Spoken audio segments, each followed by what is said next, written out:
everybody. This is Lynn and Dave.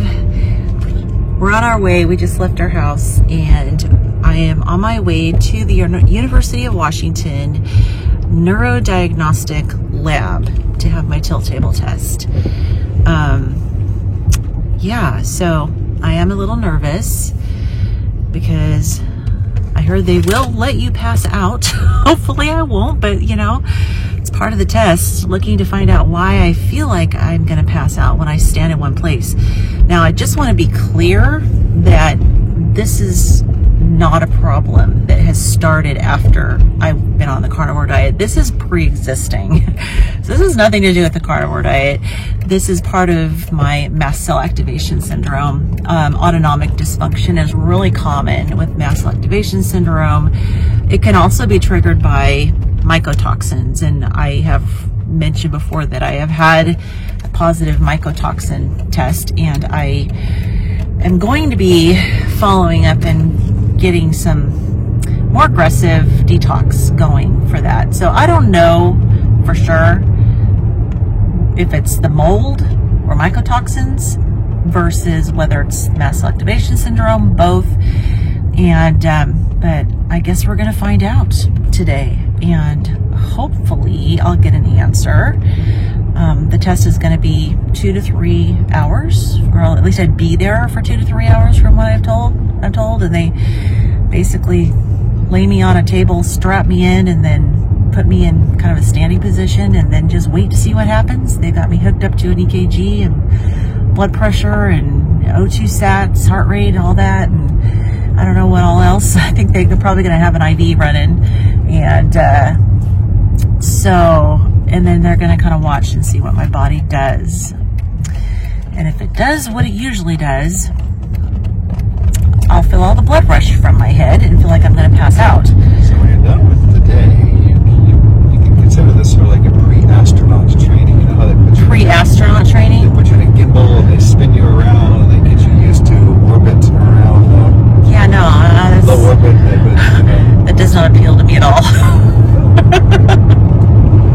Yeah, no astronaut training for me. I can barely walk a straight line, and I don't drink. I can barely walk a straight line on a good day. So anyways, yeah, so we'll find out what happens. I read on their website that they're also going to be doing something to try to get me to sweat, which also kind of makes me nervous because heat is my big trigger. They made me hold my medications, all my mast cell medications, for 2 days. So, and normally I would pre-medicate with at least Benadryl before doing any procedure. I haven't been able to do any of that. So it's going to be interesting to see how I manage, but it didn't say they were going to like put me in a sauna or anything. And they said they were going to do some sort of stimulation on my skin. This is an area completely out of my scope of knowledge. So I never worked in neuro as a nurse. I always worked in cardiac, stroke, and then later gastroenterology, hepatology. So neuro, I think I floated to the neuro floor when I was working in the hospital, but again, it was like a couple times, and it didn't have anything to do with this. So it's, you know, it was usually people that had, you know, seizures and some other types of issues like that. But anyways, so we're headed out, and it's a halfway decent day. It's kind of cold, but it's not raining, and I'm just hoping that my nerves will not get the better of me. So far, I'm hanging in there. I sent a message through the app that the women in our church have for like asking for prayer. So I did send a message through there, asked them to be praying for me, just that I would feel at peace throughout it. I know that in order for the test to be positive, something negative is going to happen to my body, and that's scary. So it's like, okay, well, if I do perfectly fine and it's negative, I will have gone through this, come out the other end, but still have no answers. So it's kind of a catch-22 here. It's like, I would love to have answers, not looking forward to the process of getting those answers. But anyways, just wanted to, just like I did with my cardiology appointment the other day, wanted to just check in beforehand and go over my thoughts, and I'll check in afterwards and let you know how it goes. Probably won't be, it may be on the way home, we'll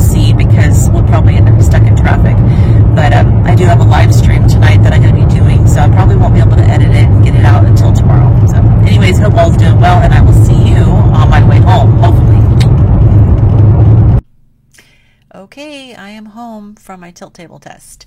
And it didn't last nearly as long as I thought it was going to last. It was, the website said 2 to 3 hours, and I was done in an hour and 20 minutes, so that's good. Obviously, I survived. So I wanted to go ahead and just kind of do a recap on what happened with my test today.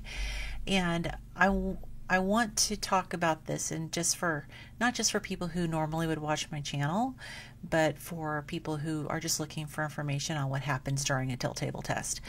And I think there's probably more than one type that they do, and maybe some additional testing that they didn't do on me.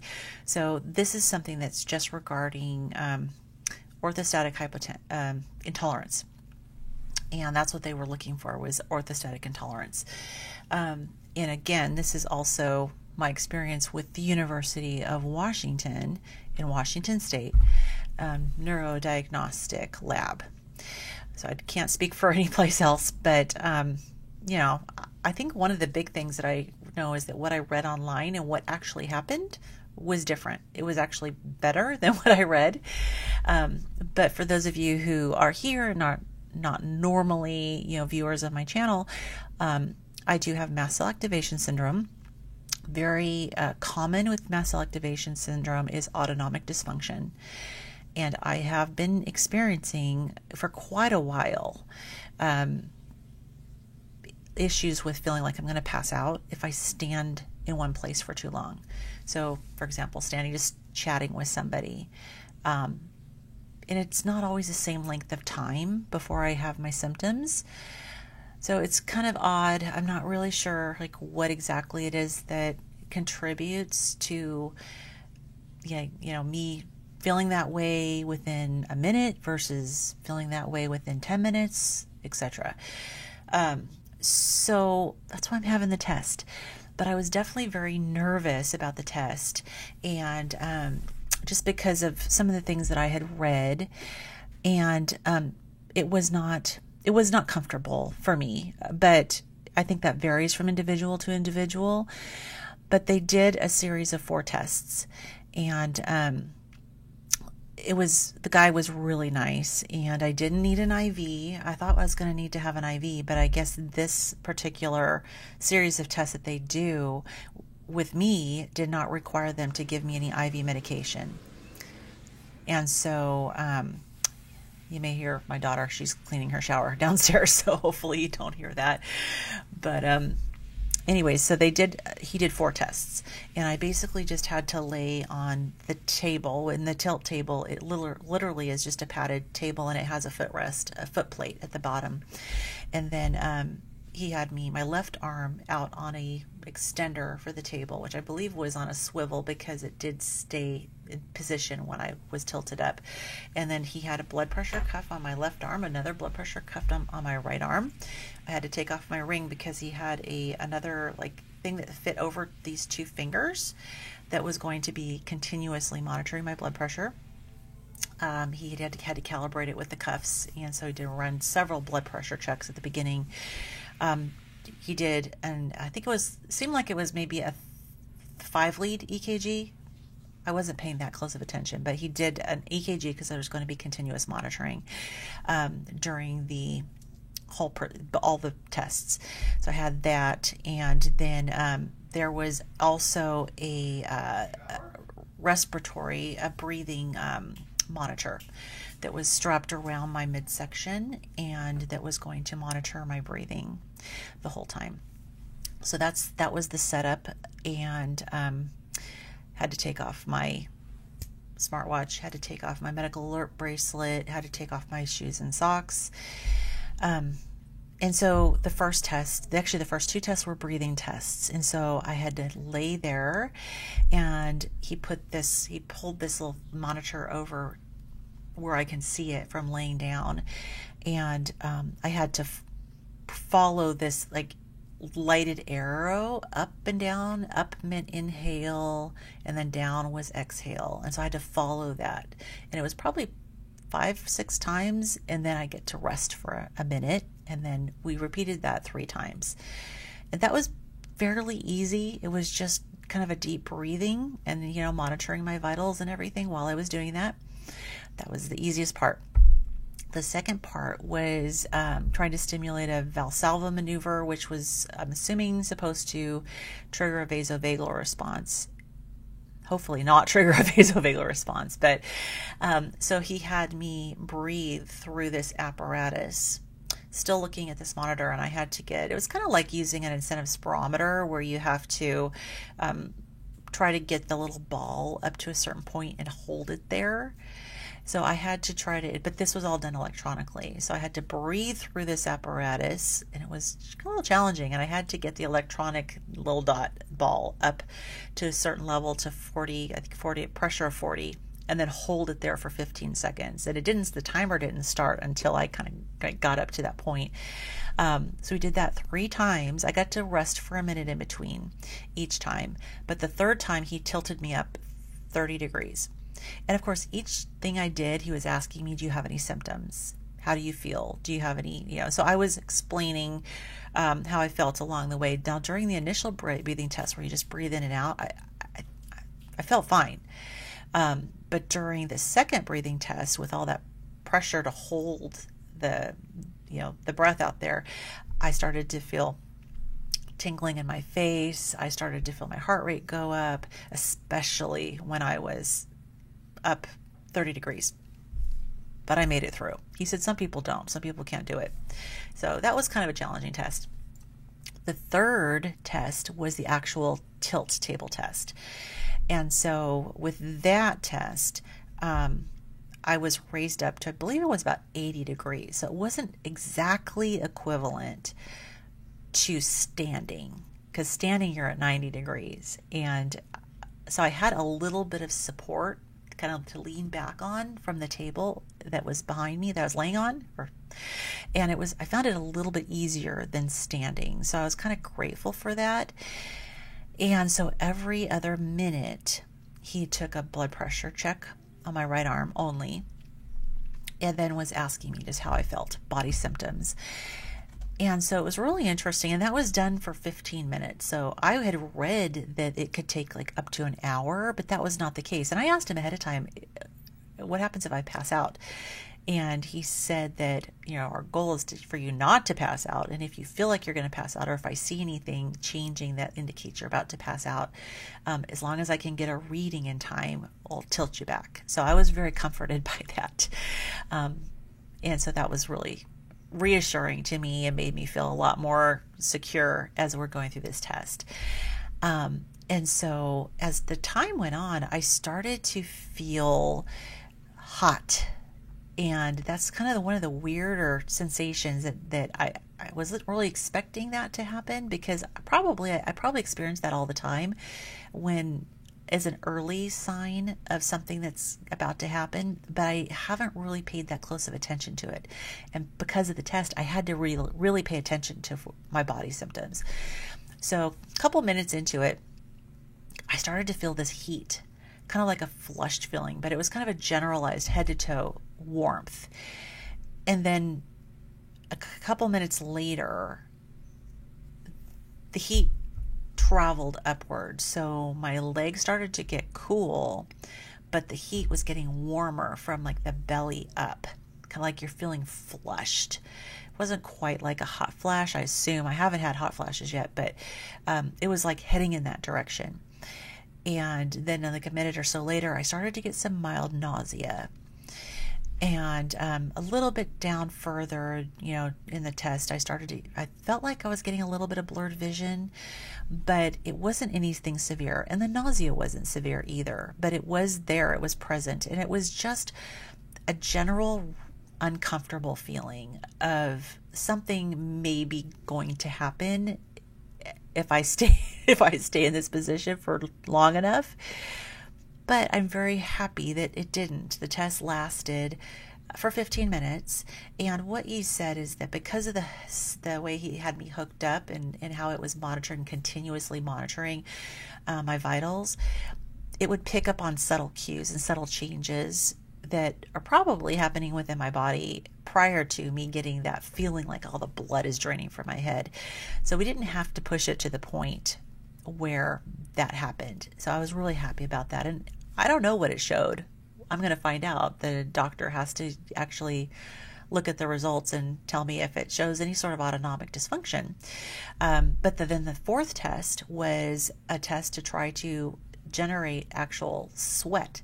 Now, this was not like systemically sweating. It was localized sweating. So he placed, it was kind of like an electrode patch on my left arm, on my left leg, and on my left foot.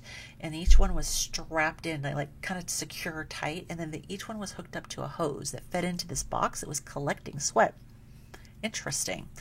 And so then he put acetylcholine, I think it was acetylcholine or acetylcysteine, one of the two, into either under or into, I wasn't watching, but he basically had this syringe and he inserted it. It didn't hurt or anything. He didn't inject it into my skin. And then it turned on this electrical stimulus. And initially it was a little bit painful. It wasn't intolerable, but it was a little bit painful. It kind of felt like you were getting electrocuted a little bit. But then and it was only for 5 minutes, and it went by really fast. And then, the nervous system, like with pain, it'll be like worse at first, and then the nervous system will kind of adapt. So it got better and more tolerable. So the worst of it was like the first minute. But I was really curious to find out if he'd generate very much sweat, because I can't get myself to sweat. And I mean, I've taken like as hot as I can handle baths, trying to get myself to sweat out my mycotoxins, which I don't think I'm being very successful, but I may get like 2 beads of sweat on my right wrist, and that's it. And so he said it's very, very rare that no sweat is generated. So he said, yes, he did get some sweat. Quantity wise, it's going to be up to the doctor to look at that and determine whether or not it's a normal amount versus a low amount. I'm going to guess it's a low amount, because if I can't get myself to sweat, even though the machine was able to get some sweat, I can't imagine that it would be a normal amount. I don't know. But that was it. And that was the end of it. And I was kind of tired afterwards, to be honest, because it was kind of distressful on my body, but it wasn't intolerably distressful. And every time, like most of this tests were like a minute and then rest a minute, and then a minute and rest a minute. So that was really helpful. It was like I had that opportunity to recover. And even the tilt table itself, the tilt test, was tolerable enough. I was not super comfortable with all the flushing and a little bit of nausea, but not even close to throwing up. It was just mild nausea. But I get that from time to time, just generally when I've been standing up. So kind of makes sense that I'd get that again. But yeah, so I was glad to get through it. I was glad that the initial fears that I had were not warranted. And the only other thing that I was a little nervous about was I'd never been to the University of Washington before. And for those of you who aren't familiar with me and my mast cell activation syndrome, my biggest trigger is heat.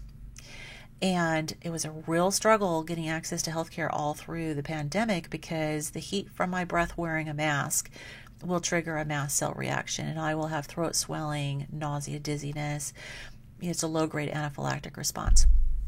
And during the pandemic, these healthcare clinics could care less. Nobody was getting inside without a mask. And so I wasn't sure what to expect. All right, my screen froze. So anyways, I've been onto the University of Washington website, and it said there are certain parts of the facility where masks were required, and others parts they were not. So when I walked in, and it's huge, it's really big, but when I walked into the main entrance, I saw some people were wearing masks and other people weren't. All the staff was. But when I went into the actual neurodiagnostic clinic, it said masks required. There's a sign, and there was a box of masks on a stand. It said masks required. And so I thought, yeah, I ignored it, and I went and checked in, and the girl was so sweet, and she was nice. And initially she didn't say anything. And so I went and sat down in their little lobby and far away from anybody else. Because I know some people, they're going to be nervous if masks are required and I'm not wearing them. So I understand. I want to be sensitive to that. I don't want to freak anybody out.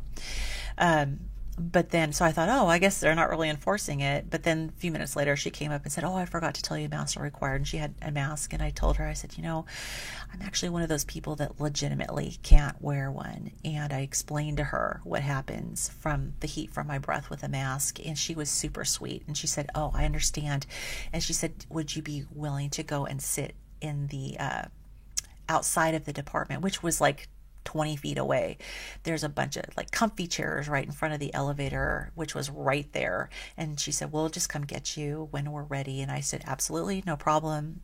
And I just asked her, could you let the people know back there that are going to be, doing my test? And she said, sure, no problem. And that was it. So the guy that came and got me never said a word, didn't have any issues whatsoever. And so that was such a big difference versus when in 2022, when I had my bone marrow biopsy. Nah, they didn't care less. They could care less. I told them about how I respond to the masks, and they were like, you got to wear one. Yeah. It's like, they didn't care. Okay. Like, they didn't even require me to get a COVID test before that to prove that I wasn't infected. I would have been happy to get a COVID test. And so, look, it's negative. Is it okay if I not wear a mask that causes some anaphylaxis with me? But no, that was not the case. It's like, we don't want a COVID test. We just want you to wear a mask. I've been on this bandwagon before, invented on this before, so I'm not going to go down there again. But anyways, it was very much a different experience than what I experienced in 2022. And of course, back then when I had the bone marrow biopsy, I took it off every moment I could. And I still had like 2 weeks of recovery from the symptoms. I was having throat swelling. It was not good. But fortunately, I had taken Benadryl ahead of time. For this, I could not take any Benadryl ahead of time. And I had to hold my antihistamines for 2 days, which are part of my mast cell treatment. But I managed to do okay, and I had my rescue meds there, and I put them out, and I told the guy about them. I said, if I ended up needing them, here they are. Just hand them to me, and he was great about that. And so it was overall a good experience. I've heard great things about the University of Washington Medical Center, and I had never dealt with them before, but I know that they are a teaching hospital. They are anything that is more complicated, they will handle there at the University of Washington. It's a fantastic medical school as well. So anyways, that was my experience, and I survived. So I will, if you have any questions, make a comment below. I hope this was helpful. Again, this was just my personal experience doing this particular testing for orthostatic intolerance. And, but I wanted to share it because someone else's experience may be a little bit helpful, and don't be too nervous about it, and hopefully it goes well for you if you're having one. All right, that's it. Everyone have a wonderful day, and I'll see you in the next video. Bye-bye.